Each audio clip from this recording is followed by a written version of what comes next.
Hi everyone, it's the tiniest of Logans, back with another video for you, and in a change to our usual programming, I'm going to yump all of these boards in together just because I've tested so many of them, I've quite literally run out of time to be able to make enough videos about them as well.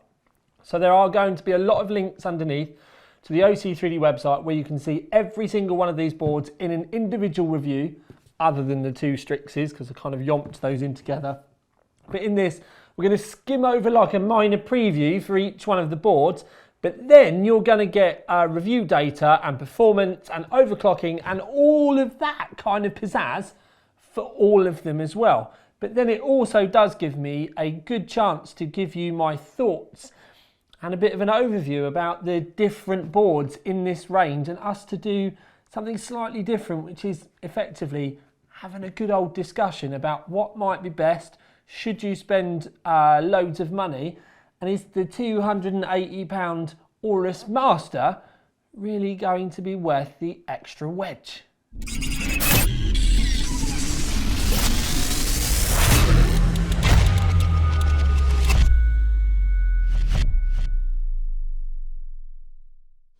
So, what we're going to do is we're going to skim around, we're going to give you a lot of highlights, we're going to talk to you about some of the good bits, some of the not necessarily bad bits, the bits that annoyed me bits, the bits that shouldn't really still be happening bits, and then give a good old-fashioned overview overall.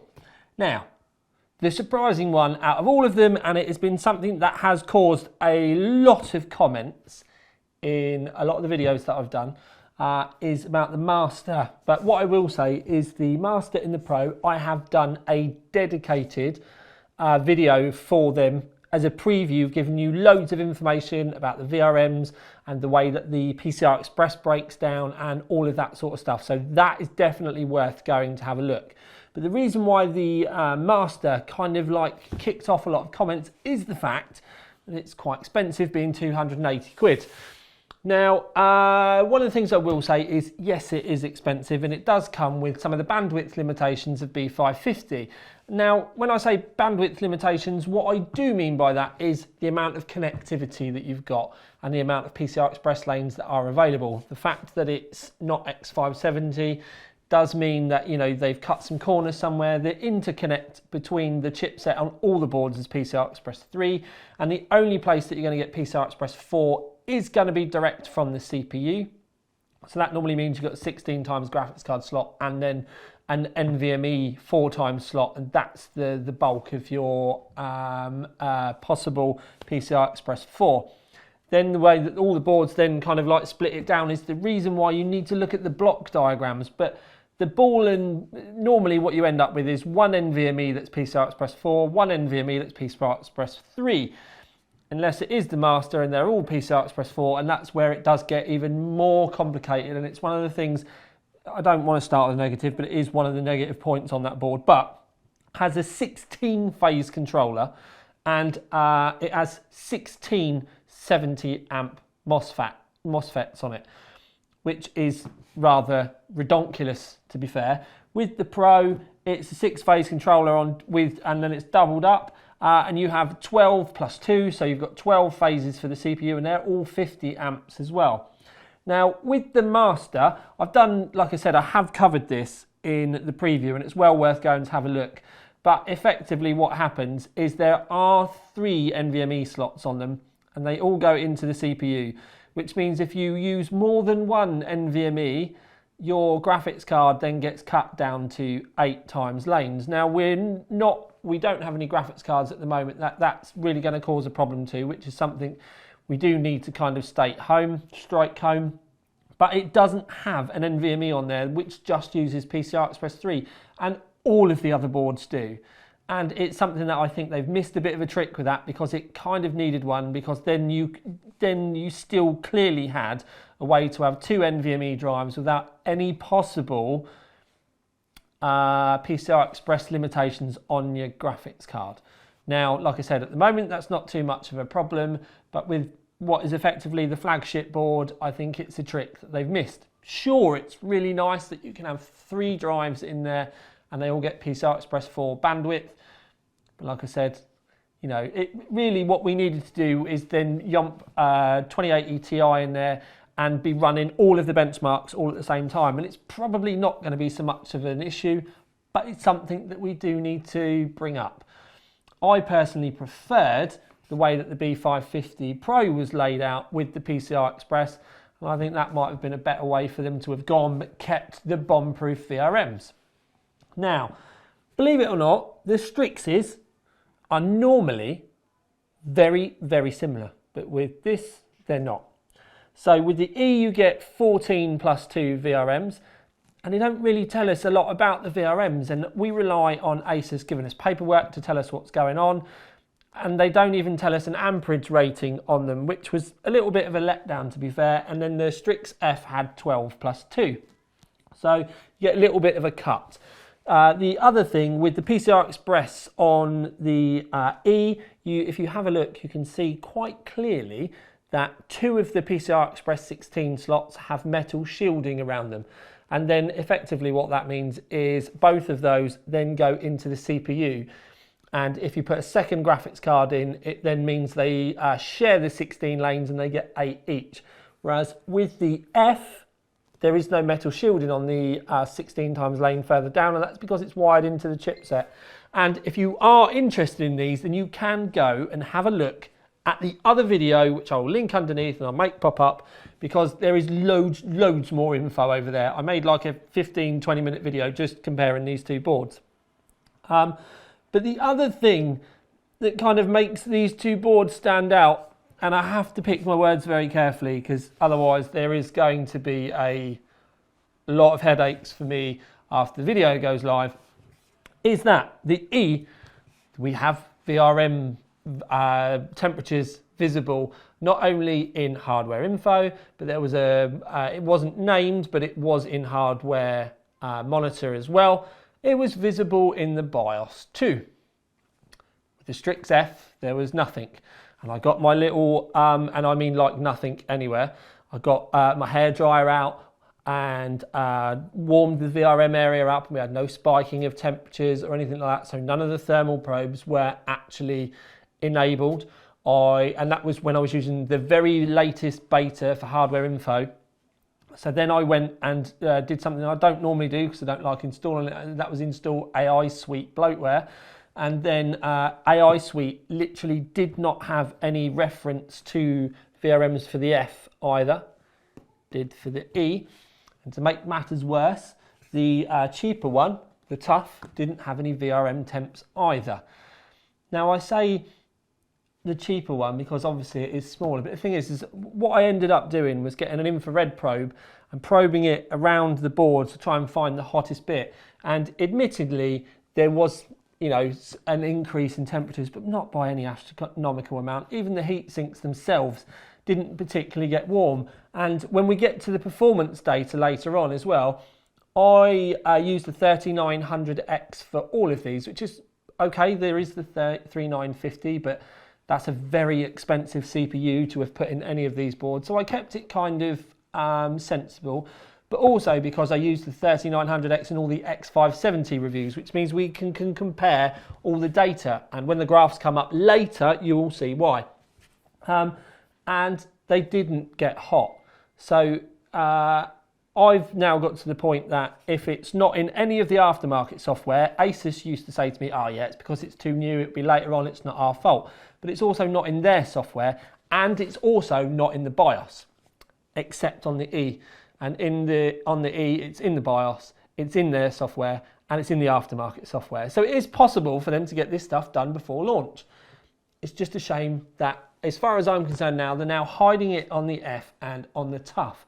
And the thing is with the AMD ecosystem, you can obviously have from like a quad core or even an APU with 2 cores, but you can have from a quad core up to a 16 core. So it could mean that when you first build your rig with the Tough, you might buy yourself a 3500X, 3600X, and you're doing really well, and then in a year's time you might get sell your car, make some money on something, you don't want your bike, anyway, it doesn't matter, you end up spending a little bit more money and you upgrade to the 3900X. And it's then at that point that with that board, you are going to need to keep an eye on your VRM temps, or at least for peace of mind. If you're one of those enthusiasts and you're a bit like me, you like to keep an eye on things. And the fact that they've got it turned off is now getting to the point to me, it's actually starting to wind me up that they think it's okay in 2020 that they can withhold information from the users that are buying the products. The probes are there, it's all there, it's just turned off. And it's just not on anymore. All of the other manufacturers have them visible, and it's visible in the aftermarket software, and it's visible in their own softwares as well.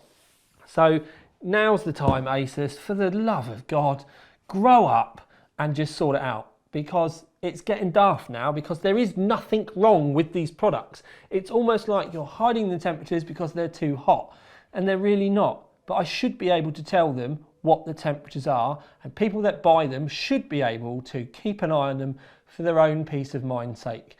Yes, it's 22 degrees in the UK at the moment. There are plenty of people out there that might be living in hot countries, really humid countries, where they need to monitor their temperatures.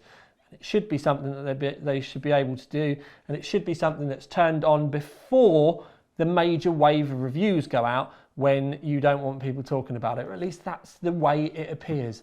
So please, Asus, I hate saying this, we need VRM temps visible. They're cracking products.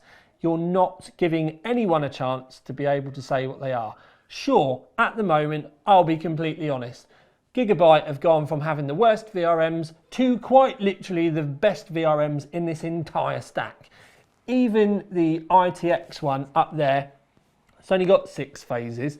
It's only got 8 phases on it, but they're all 90 amps. So it's got 8 90 amp phases on it. They're the same phases that they were using on the TRX 40 Extreme. That board's VRMs are epic, and they did not even get warm, which will bring the VRM graph up, because this is the bit where I'm getting a bit childish. But with the Asus stuff, we know the probes are there, and we know that the temperatures should be visible, and there's no reason why they can't be.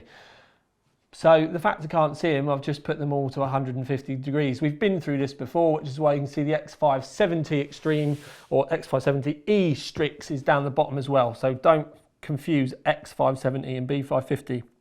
But all the B550 ones are at the bottom. The rest of them aren't.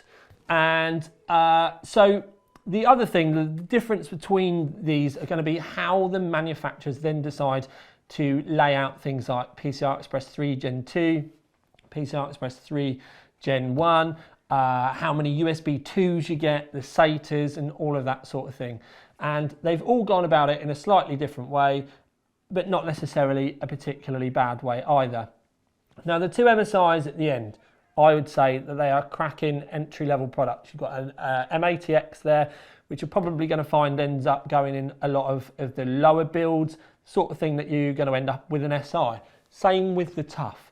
But the problem is with that, with the TUF, between the TUF and the mortar, there's no VRM temps there. So if you're a system integrator, a massive system integrator, maybe PC specialist, and you've got a couple of motherboards, but you don't really know how hot one's getting, it then gets to the point where you're just like, Now I know PC specialists do use the TUF boards and they've been withholding VRM temps for a long time, but it's now getting to the point with me where if I was to have a system review come in and the VRM temps weren't visible, I'd actually say that was a negative point. So, you know, we are getting to the point now where lines are being drawn in the sand and it's getting a bit silly. And if you're wondering what I'm looking at, it's because the cat's just turned up. Come on then. Come on. Come on. There we go. Right. So she's just made an appearance. Thank you very much, Knobs. That's it. Do your tarty bit. Which one do you like? Anyway, so the VRM temp thing now, it just needs to be stopped. And it's a bit silly. Now, all of them pretty much overclocked. They're all thereabouts the same. Some early BIOS niggles, but you'll see that most of them did 4.35 gigahertz.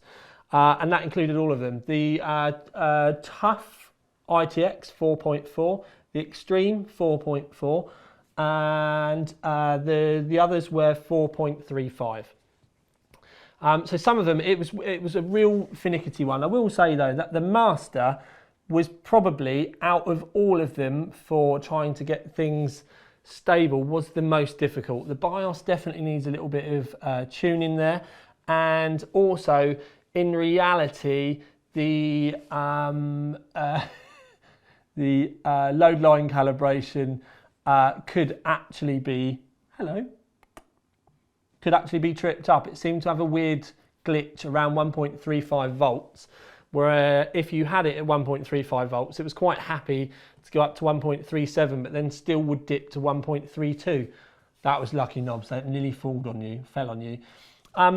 But also quite randomly, you could restart it and it would do completely different things. So that one definitely needs a little bit of extra love, care and attention, but from the BIOS devs. So we do need to get some BIOS updates done on these, but I'd be quite worried about that because there's no BIOS updates for the Z490 boards yet, and yeah, it's been a little while. That's why you haven't seen any major reviews from me on that one. But anyway, so performance-wise, they were actually fairly close in the pack, and it mixed in and around really well with the X570 boards, and we didn't find any massive dips or any issues with any of them. There was one graph which was Sandro, which in the end it made it look like the B550s are all amazing, but it's because it was a new version of Sandro, because I completely did a new fresh install for the boards, which included the latest Windows, which was 2004. But beyond that, and Sandro, most of the benchmarks were all the same. So, thoughts about the boards in general. The MSI ones, considering the prices, and you can go and have a look at the prices on the website. I cannot remember them off the top of my head right now, but it doesn't really matter, because it doesn't, when you go to have a look for specifics, wherever you decide to look, whether it's Overclockers, Scan, Amazon, wherever you go, you're going to get prices that are probably going to be different to the numbers that I was given anyway. But the Tomahawk did really well for a normal size ATX, and for a budget build with a smaller core count AMD rig with something like one of the mid-range graphics cards, that's going to be absolutely cracking. The mortar for an M80X was really nice, but other than the VRM, the TUF was better, and that's one of the things that kind of niggles with me quite a lot, is that the TUF was better, but because you can't see VRMs at the moment, that would then make me go for the mortar. Complicated, we just got to hope that they sort it out. Out of the Aorus boards, the one that struck me the most was the ITX, and that was because when I first got it, the heatsink on it is not very big, and I was genuinely worried that we were going to have issues like I'd had with them before, and that the ITX board was going to be hot and it needed a downdraft cooler or something like that, whereas in reality that board was actually probably the best one of the bunch. And the only problem that you're going to have with that board is it's only got 3 fan headers. You've got 2 normal fan headers, and then there's a dangle that comes off like a bit of wire that you can put another one on. So, but it's an ITX board, and when you have a small form factor, there's always going to be some kind of concessions that you're going to need to make, and I don't particularly think that's a bad one. Now, between the ROG boards, I would normally say go with the F, and all of the other times I would have gone with the F as well. But because of the VRM thing and just the slightly different parts about the board, better connectivity, you got more options with the NVMe, that sort of thing, it's laid out a little bit better. I think if I bought the Strix F, I'd then constantly be looking in my rig thinking to myself, I hadn't bought that pizza, or I hadn't gone and put V-Power in the car that weekend, or something like that, that I could have got the E. And I think in reality, I would buy the E, and I'd probably buy the E over the Master as well, which is another thing which is kind of going to probably like upset some people or whatever. It's just because the Master is electrically amazing. The spec on it is epic. I do not like the NVMe side of it though. But when actually using it and playing around in the BIOS, the simplicity and the way that the E worked was just there. and you also know that you're going to get good BIOS updates, and it's not going to get broken in 6 to 8 weeks time with bad BIOS updates. So from a professional point of view, if I was going to out of those two, then yes, I would have bought the E. But if it was between the F and the Pro, randomly, just because of the VRMs, I would go with the Pro. So it's awfully, awfully complicated, and it's going to be one for you guys to have a look at and make your decisions as well. Now, when I say, I choose one between the other, I'm not trying to be against the brand or anything, because I can already hear getting issues from Aorus, but it's more, I'm trying to guide you like a reviewer should do based on my personal experiences. Now, this has been a very different kind of review because, like I said, we've not gone in and done a full nitpick on any board. We've kind of skimmed over the top. But something I would like to leave you with is I actually really like the ITX, and that was the one board out of these that I felt deserved its own stand-up review. I've spent so much time on these two in the previews, though, that if you went and looked at the preview, you could literally put the graphs over the top of that preview with me whinging about the VRMs in it a bit, and that's your full review anyway, so I don't particularly think I needed to. Same with the Master and the Pro. So the only brand that I've not really done enough video content on is probably the MSIs, but if I was to do one, it would probably end up being a preview with me saying, they're good value for money and they're going to be good spec boards. And like little things like, I love the fact that they've got a switch in the BIOS for full speed. So you can literally just go into the fan software and hit F and everything goes to full speed, which until you've been trying to benchmark and stuff and you have to go in and turn everything up manually, it's actually just a really nice thing. Maybe it's just something that I find that's helpful. I actually find that the MSI fan profiles as well, they're really gradual, which if you're benchmarking, it's pants because they don't catch up quick enough. But if you're using them at home like you would normally in games and like editing and stuff like that, the fan ramp is so nice. Whereas like with the Aorus, for example, it's very much, not doing anything. And there's, the difference between the two. If you put the two rigs side by side, in fact, maybe I should do that. There's a thought for a video, Thomas.